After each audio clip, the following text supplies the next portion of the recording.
امت ہے، اس پر اللہ نے بڑی مہربانیوں کے، بڑے کرم کے دروازے اس کے لیے کھولے ہیں۔ تدخل فی قبورہا بذنوبہا، یہ جدوں قبراں پہ جلتے نا گناہ نال پرے دے انہیں لتھڑے دے انہیں، اللہ اکبر، وَيَخْرُجُ مِنْهَا وَلَا ذُنُوبَ عَلَيْهَا، کل قیامتی کو جدوں اٹھسن ان دے جسمہ تے ایک بھی گناہ باقی نہ ہو سی، کی کے ناستے مومنہ سن دعائیاں کر کے تے میں نہ کو سواب پچا کے میں نہ کو بخش کے جنت تا مستحق بڑھا چھوڑے ہیں۔ کتنی بڑی عزت اور اعزاز کی بات ہے نبی علیہ السلام کی امت میں شامل ہو جانا۔ دعا کرو خدا سا ساریاں کو حضور دا سچا امتی بڑھاوے۔ اللہ اکبر۔ یار ابھی میں نے آیتیں پڑھی آپ کے سامنے قرآن کریم کی سورہ ملک کی، تبارک الذی بیدہ الملک وہو علی کل شیء قدیر الذی خلق الموت والحیات لیبلوکم ایکم احسن عملا۔ یہی صورت تفصیلات میں پھر کسی وقت بتاؤں گا، پہلے میں یہ بتا دوں کہ یہ صورت آپ اندازہ لگائیں، یہ 2 رکوع اور 30 آیتوں پر مشتمل ہے۔ اس صورت دی رکوع کتنے؟ 2 آیتاں 3 رکوع 2 تے آیتاں 3۔ فائدہ اس تک یہ ہے،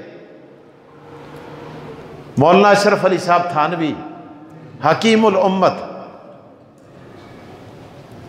حضرت تھانوی رحمہ اللہ نے لکھا ہے،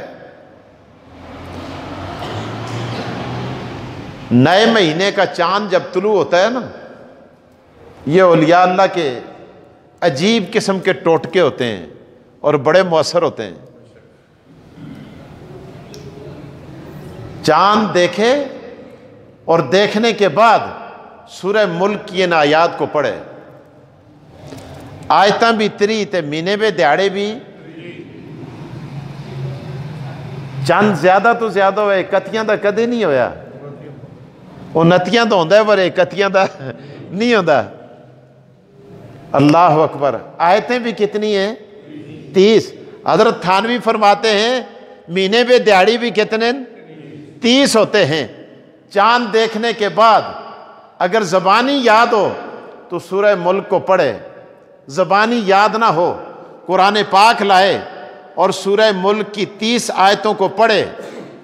اللہ اکبر۔ آگے علماء نے لکھا ہے، اپنے تجربوں کی بنیاد پر بڑی عجیب بات لکھی ہے کہ اللہ پاک ہر آیت کے بدلے اس مہینے کے ہر دن کی حفاظت کا ذمہ اپنے ذمہ لے لیتے ہیں۔ آگے ایک عجیب بات، ہر آیت کے بدلے، اور عجیب بات یہ ہے کہ اگر رسول اللہ صلی اللہ علیہ وسلم نے یہ بھی ارشاد فرمایا، اگر کوئی اتنا بڑا حادثہ ہو جائے کہ آسمان ٹوٹ کے زمین پہ آ جائے، آسمان ہو تو ترٹ کے،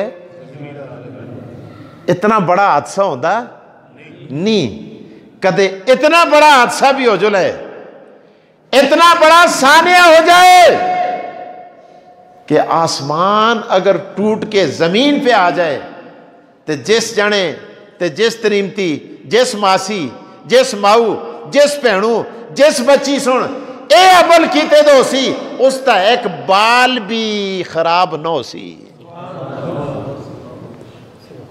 مکان خراب ہونا دور کی بات،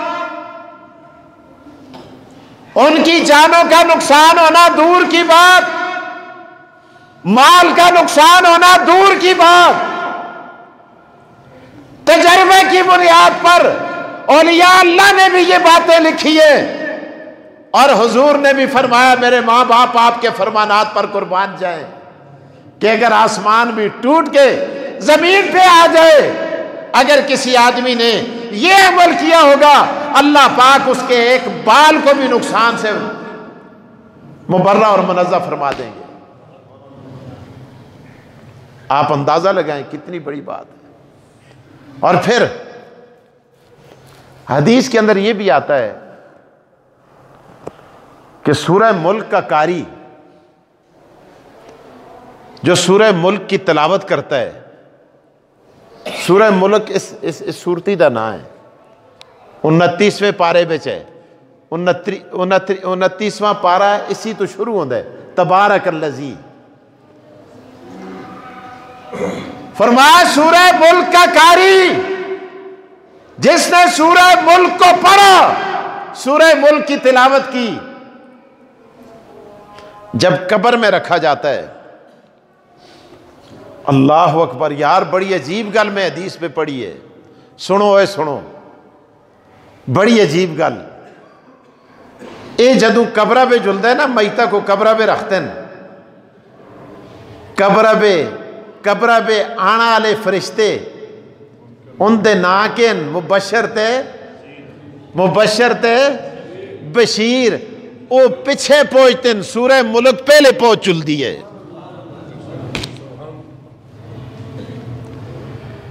حدیث میں لکھا ہے سورہ ملک وہاں پہنچ کر نورانی شکل کے اندر پوری قبر کو ڈھانپ لیتی ہے۔ مولانا امداد اللہ مہاجر مکی رحمہ اللہ کے ملفوظات میں یہ بات لکھی ہے، فرشتے آتے ہیں، ان کو رستہ نہیں ملتا قبر کے اندر جانے کا، رستہ نہیں ملتا کہ وہ قبر میں جا کے سوال کریں۔ قبر میں کیا سوال ہوتا ہے؟ من ربک ما دینک من نبیک ماذا تقول فی حق ھذا الرجل، من ربک ما دینک من نبیک من ربک ما دینک من نبیک ماذا تقول فی حق ھذا الرجل۔ اے قبر میں آنے والے بتا، من ربک تیرا رب کون ہے، من نبیک تیرا نبی کون ہے، ماذا تقول فی حق ھذا الرجل، ارے یہ بھی بتا، یہ جس ہستی کو اللہ پاک نے رسول بنا کر بھیجا، اللہ پاک نے مبعوث کیا، اس کے بارے میں تیرا کیا خیال ہے؟ اللہ اکبر۔ آنے والے فرشتوں کو قبر میں جانے کا راستہ نہیں ملتا، اللہ پاک سے التجا کرتے ہیں، فرشتے کہتے ہیں خدایا قبر میں کس طرح جھلا، اندر قبر کے اندر عجیب و غریب کیفیت ہے، ہمیں کوئی جانے نہیں دیتا۔ اللہ اگر وہاں قبر میں مردہ ہوتا تو وہ روک نہیں سکتا تھا۔ اللہ اکبر۔ فرشتے بھی نور، قرآن بھی، سورہ ملک بھی نور ہے، سورہ ملک انہیں جانے نہیں دیتی، قبر میں آنے نہیں دیتی۔ اللہ اکبر، اللہ اکبر۔ اللہ پاک ارشاد فرماتے ہیں اے سورہ ملک، ان آنے والوں کو آنے دے، یہ تیرے قاری کو تنگ نہیں کریں گے، تیرے قاری کو پریشان نہیں کریں گے، تیرے قاری کو مضطرب نہیں کریں گے، تیرے قاری کو تکلیف نہیں پہنچائیں گے۔ اللہ پاک فرمائیں گے میں ضمانت دیتا ہوں۔ اللہ اکبر، اللہ اکبر۔ سورہ ملک یوں دیکھے گی، اللہ کدے ضمانتی کوئی اور ہوندا تے میں ضمانت نہ منائیاں، ضمانتی کوئی مخلوق وچ ہویا میں ضمانت نہ منائیاں، لیکن اللہ پاک تو اس مردے کا ضامن بن گیا ہے، تو یہ کہتا ہے کہ میں ضمانت دیتا ہوں کہ یہ تکلیف نہیں پہنچائیں گے، یہ پریشان نہیں کریں گے، یہ مضطرب نہیں کریں گے، یہ اس کو ہجانی کیفیت کے اندر مبتلا نہیں کریں گے۔ یہ تو گلدستے لے کر آئے ہیں، خوشبوئیں لے کر آئے ہیں، بشارتیں لے کر آئے ہیں، خوشخبریاں لے کر آئے ہیں، جنت کے دروازے کھولنے کے لیے آئے ہیں، لہٰذا ذرا تھوڑی سی کنارے ہو جا تاکہ یہ بھی آ جائیں۔